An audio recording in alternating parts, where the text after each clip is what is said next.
Sa wakas, Christian Steinhardinger mga bro, tinatawagan na daw at Coach Tim Con kulang nga ba sa tiwala? So maraming ang naninibago sa performance ng Barangay Ginebra mga bro.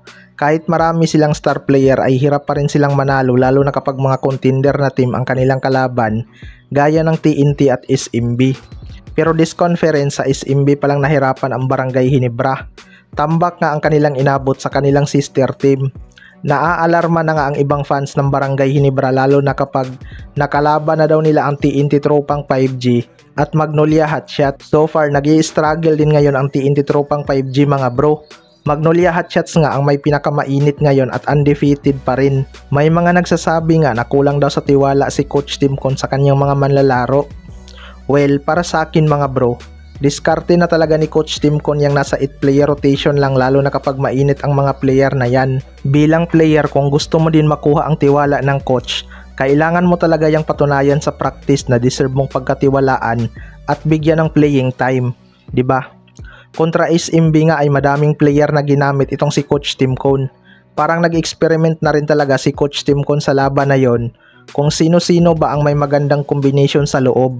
Kaso kulang nga sila sa legit big man. Kapag nagpapahinga si Japit Aguilar ay kinakalabaw lang sila ni Junmar Fajardo. Team to beat na din kasi tong SMB kapag Philippine Cup. Sa kabilang banda naman mga bro, sa wakas si Stan dinatawagan na daw ng Barangay Ginebra. Kawalan talaga sa Barangay Ginebra ang isang legit center na kayang mamuwersa sa ilalim mga bro.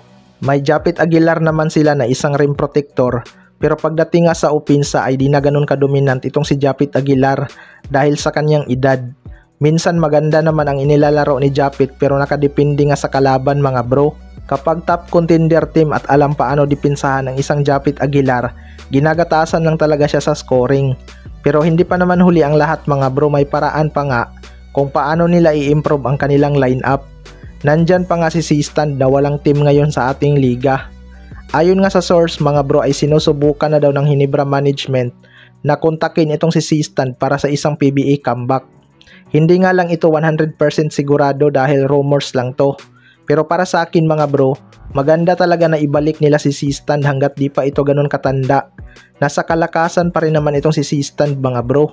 Nawalan lang talaga to ng gana noong nalipat sa Terra Firma Jeep dahil Ginebra talaga ang kanyang gustong laruan. Ito lang din talaga ang kayang magipagsabayan kay Junmar Fajardo sa painted area dahil good defender din kasi itong si C-Stand. Kaya abangan na lang natin kung totoong kunin ulit siya ng Barangay Ginebra mga bro, dahil pag nagkataon na TNT ang kukuha dito, baka maunahan pa nila ang Barangay Ginebra sa isang Grand Slam dream. Kayo mga bro, ano masasabi nyo tungkol dito?